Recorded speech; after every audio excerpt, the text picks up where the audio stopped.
Calon striker timnas Indonesia yang segera dinaturalisasi, Mauro Zijlstra, membuat pengakuan. Mauro Zijlstra menyebut cara bermainnya mirip Robert Lewandowski dan salah bintang klub Liga Inggris, Manchester United. Striker FC Volendam tersebut, belum lama ini mengungkapkan bahwa dirinya telah menjalin komunikasi dengan PSSI terkait rencana naturalisasi pemain keturunan Belanda Indonesia tersebut. Seperti diungkap kanal YouTube Voetbal Premier, Zijlstra garis keturunan Indonesia. Zijlstra memiliki darah Sunda di dalam tubuhnya, sehingga ia memutuskan bergabung dengan skuad Garuda. Sehingga PSSI masih berusaha mengumpulkan dokumen Zijlstra, diverifikasi apakah benar memiliki garis keturunan Indonesia atau tidak.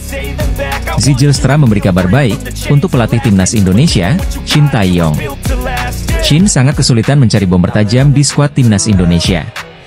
Dengan keadaan ini, bomber 19 tahun ini akan menjadi dewa penyelamat bagi sang arsitek. Dalam siniar tersebut, Zijlstra dengan percaya diri mengungkapkan gaya permainannya. Ia mengaku memiliki kemiripan dengan bomber FC Barcelona, yakni Robert Lewandowski. Tak hanya itu, ia juga merasa mirip dengan bomber anyar Manchester United, yakni Joshua Zirkzee. Kedua pemain itu bertipikal penyerang yang membuka ruang dan mau menjemput bola. Meski begitu, Lewandowski dan Zirkzee cukup tajam ketika berada di kotak penalti lawan. Begitu juga Zijlstra, senang terhubung dengan rekan-rekannya dan mengalirkan bola. Peluang mencetak gol bagi timnya akan semakin besar.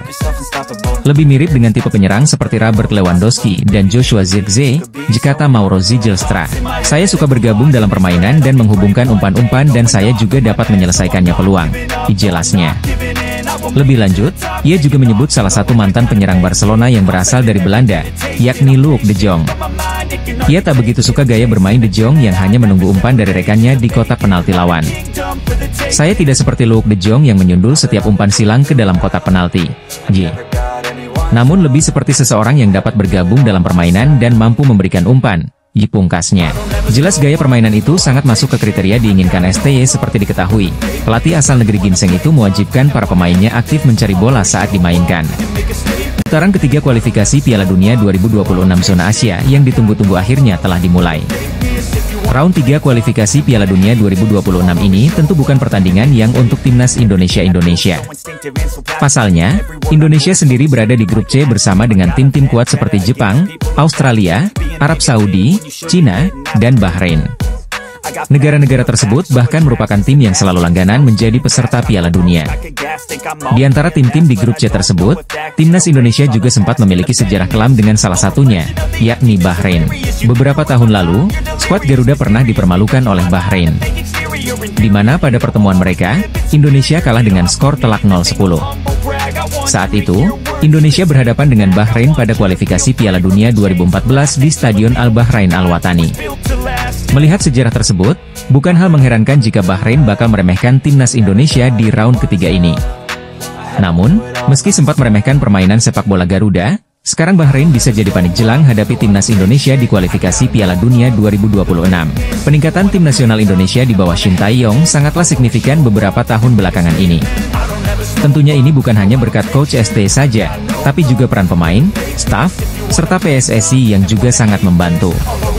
Sementara itu, kali pertama Indonesia berhasil lolos hingga putaran ketiga kualifikasi Piala Dunia 2026, membuat PSSI dan Shin Tae-yong tentunya tak mau menyia-nyiakan kesempatan ini. Segala upaya tentu akan terus diusahakan untuk mendukung performa skuad Garuda. Salah satu upaya PSSI dalam menaikkan kemungkinan tim Garuda lolos kualifikasi adalah dengan merekrut banyak pemain keturunan atau pemain naturalisasi. Bahkan saat ini hampir sebagian besar timnas Indonesia diisi oleh pemain keturunan yang berasal dari Eropa. Pemain berpengalaman seperti Tom Haye, Jai Idzes, Kelvin Verdong, Sandy Walsh, Ragnar Oratmangoen, Shane Patinama, dan Jordi Amat dipercaya bisa membantu skuad Garuda.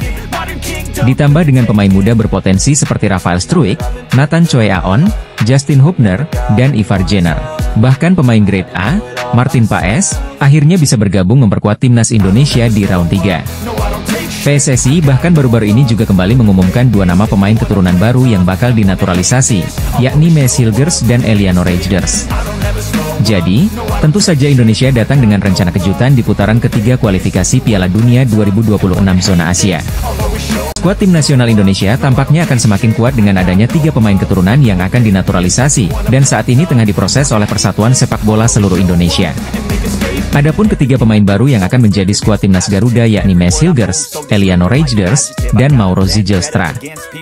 Mereka telah berjabat tangan dengan Ketua Umum PSSI, Erick Thohir yang juga sebagai penanda dimulainya proses naturalisasi pada Sabtu, 9 September 2024, lalu. Bahkan saat ini proses perpindahan WNI Maes Hilgers dan Eliano Reijnders telah melalui tahap persetujuan dari Presiden RI Joko Widodo, di mana proses tersebut dikabarkan telah selesai diteken Jokowi pada Rabu lalu. Setelahnya proses naturalisasi akan dilanjutkan ke meja Dewan Perwakilan Rakyat. Masuknya Maes Hilgers dan Eliano Reijnders ke timnas Indonesia tentu menambah kekuatan. Untuk Maes Hilgers dapat memperkokoh barisan pertahanan yang telah dihuni Jai Idzes hingga Rizky Ridho. Selain itu, Maes Hilgers juga bisa menjadi pemain paling berharga milik timnas Indonesia. Pasalnya, B20FC tersebut ditaksir Transfermarkt senilai 121,67 miliar rupiah. Nilai itu paling tinggi di antara pemain lainnya.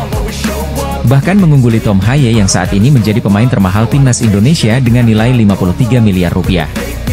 Sementara untuk Eliano Reijnders juga tak kalah hebat. Adik kandung dari pemain timnas Belanda dan penggawa AC Milan Tijjani Reijnders itu dapat menempati berbagai posisi.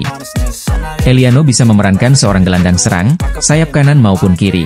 Penampilannya di 3 posisi tersebut telah terukir setelah promosi ke tim senior PC Zwolle sejak musim 2020-2021. Total 96 penampilan beserta 5 gol dan 9 assist dicatat oleh Eliano dalam posisi tersebut. Di Indonesia, Eliano tetap dapat menempati posisi lainnya di timnas Garuda.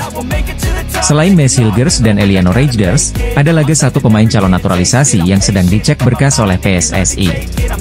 Ialah Mauro Zijlstra, striker berusia 19 tahun yang saat ini memperkuat FC Volendam U21. Melalui channel YouTube Yusa Nugraha yang juga bersinggungan langsung dengan Mauro Zijlstra mengabarkan, ada hal baik terkait naturalisasi dari sang pemain.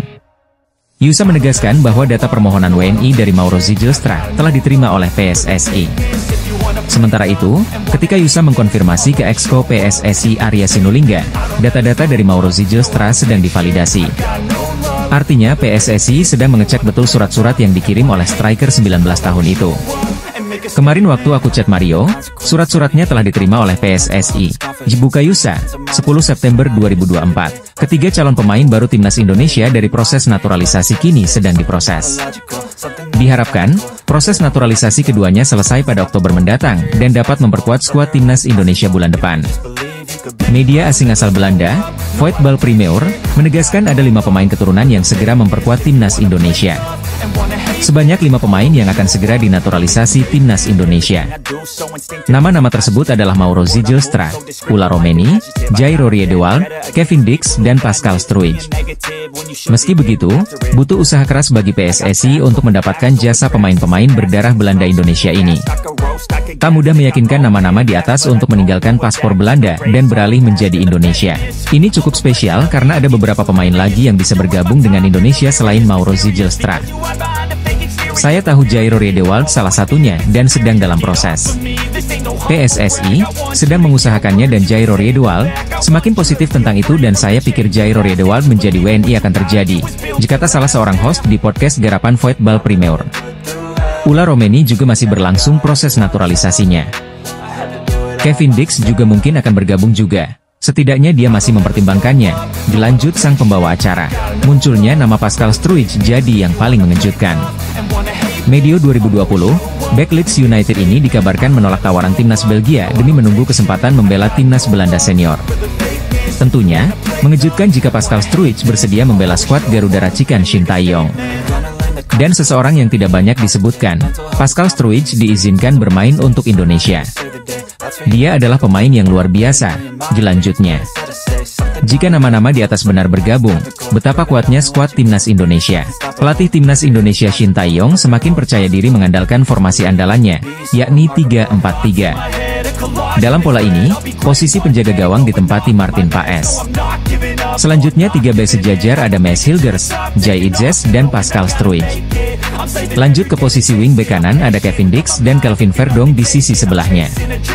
Untuk 2 gelandang sentral ada Tom Haye dan Jairo Riedewald. Ula Romeni akan bertugas sebagai winger kanan dan Eliano Reijnders winger kiri. Untuk posisi penyerang tengah diisi Mauro Zijlstra.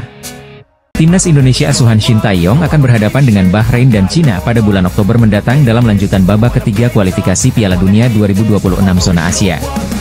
Kedua pertandingan Timnas Indonesia tersebut diadakan di kandang lawan. Timnas Indonesia akan berhadapan dengan Bahrain pada 10 Oktober, kemudian dilanjutkan dengan Cina pada 15 Oktober. Walaupun masih akan berlangsung di bulan depan, tetapi pelatih Bahrain, Dragan Talajik, sudah menunjukkan kekhawatirannya terhadap Timnas Indonesia.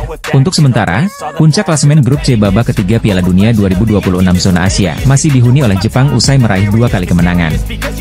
Kemudian di peringkat kedua ada Arab Saudi yang mengantongi 4 poin. Lalu Bahrain menghuni peringkat ketiga dengan perolehan 3 poin. Timnas Indonesia dengan 2 poin berada di peringkat keempat.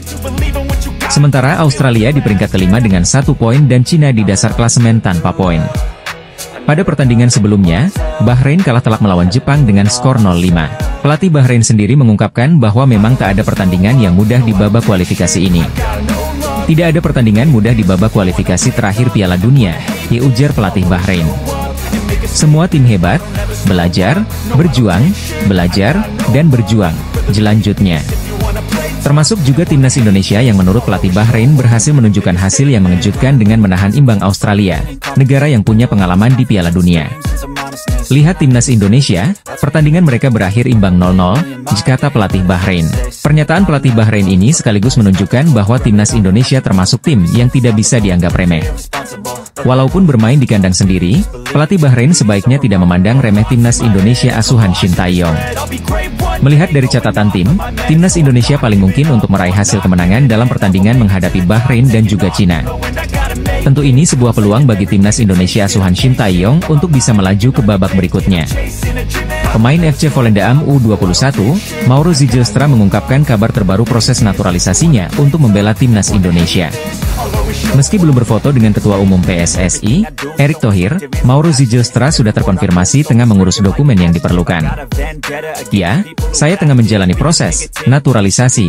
Itu istilah yang mereka gunakan, kata Mauro Zijlstra dikutip dari kanal YouTube Voetbal Premier, Jumat, 13 September 2024. Pemain berusia 19 tahun ini mengaku telah mengurus dokumen yang diperlukan guna melancarkan proses naturalisasinya.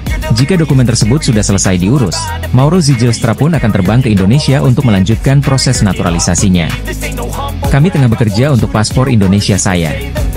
Mereka tengah mengecek dokumen yang dibutuhkan, dan jika itu selesai saya akan segera terbang ke Indonesia, kata Mauro Zijlstra. Mauro Zijlstra pun semakin antusias dalam menjalani proses naturalisasinya. Ini tak lepas dari bagaimana Timnas Indonesia tampil memukau di putaran ketiga kualifikasi Piala Dunia 2026 zona Asia. Timnas Indonesia mampu menahan imbang tim langganan Piala Dunia, Arab Saudi, dan Australia. Mauro Zijlstra pun telah melihat pertandingan tersebut dan tak sabar ingin bergabung dengan skuad Garuda. Ya tentu saya tidak sabar, karena semua orang di sana optimisme. Stadion yang dipenuhi 70.000 orang, ini seperti mimpi yang terwujud dari anak kecil, jadi saya sangat antusias, kata Mauro Zijlstra. Mauro Zijlstra pun akan bergabung dengan 2 pemain keturunan lainnya yang sudah dipastikan menjalani proses naturalisasi, Maes Hilgers dan Eliano Reijnders. Kedua pemain ini sempat datang ke Indonesia untuk mengurus proses naturalisasi mereka. Berkas keduanya pun sudah masuk ke DPR RI dan ditargetkan untuk rampung pada Oktober mendatang demi bergabung dengan skuad Shin Tae-yong. Sempat bergabung dengan latihan Timnas Indonesia, Maes Hilgers dan Eliano Reijnders pun ditargetkan bergabung dengan skuad dalam laga Timnas Indonesia melawan Bahrain dan Cina di lanjutan putaran ketiga kualifikasi Piala Dunia 2026 mendatang. Media asing asal Australia, Socceroos.com ikut menyoroti laga Timnas Indonesia versus Australia di putaran ketiga kualifikasi Piala Dunia 2026 zona Asia. Pasukan Graham Arnold tertunduk lesu setelah gagal meraih kemenangan pada laga kedua mereka di grup C. Australia harus puas berbagi poin dengan Timnas Indonesia. Jackson Irvine dan rekan-rekan gagal mencuri kemenangan setelah ditahan imbang Marcelino Ferdinand CS di Stadion Utama Gelora Bung Karno, Selasa, 10 September 2024, malam waktu Indonesia Barat. Australia sebenarnya tampil dominan sepanjang pertandingan. Tim tamu bahkan berhasil melakukan penguasaan bola hingga 63%. Tim arahan Graham Arnold itu juga terus membombardir lini pertahanan Timnas Indonesia dengan 19 kali tembakan yang 5 diantaranya mengarah ke gawang. Sementara skuad Garuda yang cenderung bertahan hanya mampu menghasilkan 2 kali tembakan berbahaya. Australia yang diasuh Arnold makin mendominasi pertandingan. Sementara Indonesia tanpa kehilangan ide, tidak berhasil melepaskan satu tembakan pun di babak pertama, ditulis media tersebut. Babak kedua berjalan lebih seimbang, tapi Australia kembali memegang kendali permainan. Indonesia sempat mengancam lewat serangan balik tapi berhasil digagalkan Soutar dan Burgess yang tampil gemilang. Lebih lanjut, media Australia pun menyayangkan tim mereka gagal meraih kemenangan di laga kontra timnas Indonesia. Dengan demikian Australia saat ini menduduki peringkat kelima dengan 1 kali kalah dan 1 hasil imbang dari 2 laga awal di grup C. Sayangnya, hasil akhir tidak memihak untuk Australia. Tim meninggalkan Jakarta dengan membawa pulang 1 poin usai ditahan Indonesia dengan skor sama 0-0, tutup Socceros. Shin Tae-yong mengamuk kepada Marcelino Ferdinand gara-gara tampil kurang maksimal di laga Timnas Indonesia versus Timnas Australia yang merupakan matchday kedua grup C kualifikasi Piala Dunia 2026 zona Asia berlangsung di Stadion Utama Gelora Bung Karno, Selasa 10 September 2024 malam waktu Indonesia Barat. Ketika pertandingan memasuki menit 63, Shin Tae-yong memanggil Marcelino Ferdinand ke pinggir lapangan. Jai Itzes lagi-lagi disebut saat media Italia ikut menyoroti hasil imbang Timnas Indonesia melawan Australia dalam kualifikasi Piala Dunia 2026 zona Asia. Timnas Indonesia kembali menuai hasil imbang pada laga kedua putaran ketiga kualifikasi Piala Dunia 2026 zona Asia. Dalam laga tersebut, Timnas Indonesia bertindak sebagai tuan rumah dengan menjamu Australia di Stadion Utama Gelora Bung Karno pada Selasa, 10 September 2024. Meski terus-menerus diserang, Timnas Indonesia berhasil menahan gempuran lini serang Australia. Dari segi statistik, tim Merah Putih benar-benar kalah jauh dibandingkan Australia. Dalam hal penguasaan bola, Socceros bahkan mencatatkan angka 63% sepanjang pertandingan. Selain itu, Timnas Australia juga berhasil melepaskan 19 tembakan dengan 5 diantaranya mengarah tepat ke gawang Indonesia. Akan tetapi, 5 shots on target yang mengarah ke gawang Timnas Indonesia itu, semuanya berhasil diselamatkan oleh Martin Paes. Hingga pertandingan berakhir pun skor imbang tanpa gol mewarnai hasil pertandingan kedua Timnas Indonesia. Dengan demikian, Timnas Indonesia saat ini berada di posisi keempat klasemen sementara grup C putaran 3 kualifikasi Piala Dunia 2026 zona Asia. Anak-anak asuh Shin Tae-yong berada di bawah Jepang, Arab Saudi, dan Bahrain yang secara berurutan berada di posisi pertama hingga ketiga. Performa memuaskan Timnas Indonesia tersebut lagi-lagi mencuri perhatian dari berbagai media asing. Hal tersebut terhitung wajar karena banyak media asing yang memprediksi bahwa Australia akan menang dengan mudah. Salah satu media yang ikut menyoroti performa Timnas Indonesia adalah media Italia, Tutto Venezia Sport. Meski hanya rilis singkat, Tutto Venezia Sport menyoroti performa skuad Garuda saat menahan imbang Socceros. Mereka menuliskan bahwa Timnas Indonesia gagal memecah kebuntuan dan menuai hasil imbang untuk kedua kalinya secara beruntun. Indonesia gagal memecah kebuntuan di grup 3 fase kedua, ketiga, kualifikasi Piala Dunia, zona Asia, ditulis Tutto Venezia Sport. Tim Merah Putih bermain imbang 0-0 melawan Australia, meraih hasil imbang kedua secara beruntun setelah hasil 1-1 yang didapat dari Arab Saudi, dilanjut media yang berbasis di Venice itu. Tidak hanya menyoroti hasil Timnas Indonesia, Tutto Venezia Sport juga menyebut nama Jai Itzes lagi. Mereka menuliskan bahwa Itzes kembali dipercaya menjadi kapten Timnas Indonesia yang diasuh oleh Shin Tae-yong. Timnas Indonesia bermain imbang tanpa gol dengan Australia dalam laga babak pertama kualifikasi Piala Dunia 2026 di Stadion Utama Gelora Bung Karno, Selasa, 10 September 2024, malam. Hasil pertandingan Indonesia melawan Australia berakhir 0-0. Tim Merah Putih menggebrak pada menit awal. Serangan dari sisi kanan coba dituntaskan Sandy Walsh lewat tembakan yang mengarah ke gawang Australia. Bola bisa diblok Matthew Ryan. Bola muntah kemudian coba dimanfaatkan Rafael Struijk, lagi-lagi Ryan menepisnya. Setelah sengatan Indonesia pada menit awal, Australia mencoba mengatur tempo dan ritme untuk keluar dari tekanan. Memasuki sepertiga awal babak pertama, anak asuh Graham Arnold mulai dominan dalam penguasaan bola dan membuat Timnas Indonesia lebih banyak bertahan. Pada menit ke-20 Australia memiliki peluang lewat sepakan Harry Soutar. Martin Paes tampil apik dengan menepiskan tersebut. 2 menit kemudian Paes kembali menghalau sundulan Soutar. 2 peluang Socceros tersebut hadir dari situasi tendangan penjuru. Selain tekanan Australia, terdapat kesalahan umpan pula dari lini belakang yang membuat lawan bisa membuat situasi berbahaya. Tim tamu kembali memiliki peluang emas melalui sepakan Nestori Iranpunda yang mengenai tiang kiri gawang pada menit ke-33. Bola sempat memantul ke kaki Paes. Laju bola tak berlanjut ke gawang dan dibuang. 2 menit berselang giliran Craig Godwin yang punya kesempatan. Dari sisi kiri Godwin menembus kotak penalti dan melepaskan tembakan. Lagi-lagi Paes melakukan penyelamatan gemilang. Setelah skor imbang tanpa gol pada babak pertama, Shin Tae-yong memasukkan Witan Sulaiman menggantikan Rafael Struijk. Masuknya Witan membuat serangan Indonesia lebih berbobot pada awal babak kedua. Sementara Australia mencoba terus menekan.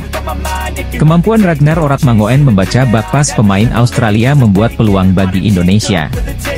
Sepakan Ragnar masih bisa diblok Soutar. Kan selain dari Marcelino Ferdinand gagal mengarah ke gawang. Bola mengangkasa pada menit ke-57. Semenit berselang pelanggaran Justin Hubner kepada Iran Kunda membuat tendangan bebas untuk Australia. Eksekusi Godwin ditangkap dengan baik oleh Paes. Penyelamatan gemilang kembali dilakukan Paes pada menit ke-67. Peluang Adam Tadgard, yang baru masuk, bisa dimentahkan kiper FC Dallas tersebut. Selanjutnya serangan balik Indonesia bisa membuat bola berada di kotak penalti Australia. Marcelino terlihat dijatuhkan Cameron Burgess, namun wasit tidak menggubrisnya. Tom Haye masuk pada menit ke-71 menggantikan Ivar Jenner. Dominasi Australia terus terjadi. Indonesia masih kesulitan keluar dari tekanan tim tamu. Sundulan Awar Mabil pada menit ke-77 masih menyamping dari gawang Indonesia. Pada menit ke-80 Pratama Arhan masuk menggantikan Marcelino. Pergantian ini tidak mengubah alur permainan. Australia masih terus mencecar tuan rumah. Finishing pun tak membuahkan gol. Skor 0-0 menjadi hasil akhir. Indonesia meraih 2 hasil seri dari 2 pertandingan. Timnas Australia bertandang ke markas Timnas Indonesia pada laga lanjutan grup C putaran ketiga kualifikasi Piala Dunia 2026 zona Asia. Pertandingan kedua tim berlangsung di Stadion Utama Gelora Bung Karno, Senayan, Jakarta, Selasa, 10 September 2024, pukul 19 waktu Indonesia Barat. Australia datang ke Jakarta dengan bermodalkan hasil buruk usai takluk 0-1 dari Bahrain di kandang sendiri pada laga pertama. Meski tampil dominan, Australia yang kalah jumlah pemain sejak menit ke-77 takluk lewat gol bunuh Harry Soutar pada menit ke-89. Di sisi lain, Indonesia berhasil mencuri 1 poin pada laga pertama usai meraih hasil imbang 1-1 di kandang Arab Saudi. Hasil ini sekaligus melanjutkan performa gemilang skuad Garuda sejak Piala Asia 2023 di Qatar awal tahun ini. Dari 9 pertandingan resmi terakhir, tim asuhan Shin Tae-yong itu mencatatkan 4 kemenangan, 1 hasil imbang dan 4 kekalahan. Tim Merah Putih hanya kalah dari tim-tim raksasa Asia yaitu Irak, 2 kali, Jepang, dan Australia. Dalam laga melawan skuad Garuda, pelatih Australia Graham Arnold menyadari bahwa sepak bola di Indonesia tengah berkembang pesat. Tidak hanya di level senior, Timnas U23 Indonesia juga tampil impresif hingga nyaris lolos ke Olimpiade Paris 2024. Saya telah mengamati mereka, tentu saja dan melakukan riset, dan saya tahu bahwa tim U23 mereka masuk babak playoff di Piala Asia U23 pada bulan April, dan hampir lolos ke Olimpiade.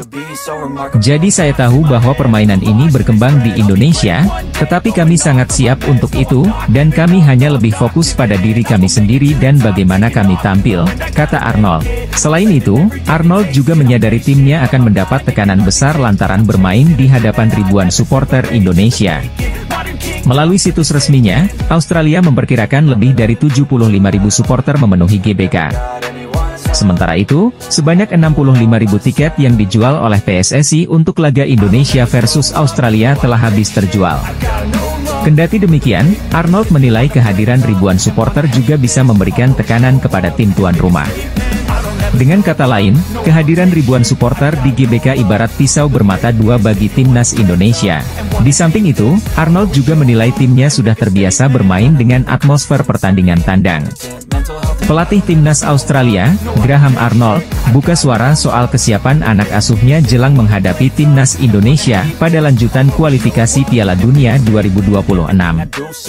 Arnold memastikan bahwa tim sudah mengantisipasi laga yang disebutnya bakal sengit ini. Menurut Arnold, tim merasa senang bisa menghadapi Indonesia. Mereka, sambung pelatih 61 tahun tersebut, juga sangat bersemangat menampilkan laga kontra skuad Garuda, julukan Timnas Indonesia. Kami merasa pertandingan ini bakal sulit. Namun, kami menantikan laga yang luar biasa, tutur Arnold. Indonesia akan menghadapi Australia pada lanjutan kualifikasi Piala Dunia 2026. Pertandingan ini akan dihelat di Stadion Utama Gelora Bung Karno, Jakarta, Selasa 10 September. Saat ini, Indonesia menduduki peringkat keempat klasemen sementara grup C. Mereka mengoleksi 1 poin dari hasil imbang, melawan Arab Saudi. Sementara itu, Australia menduduki peringkat kelima klasemen saat ini.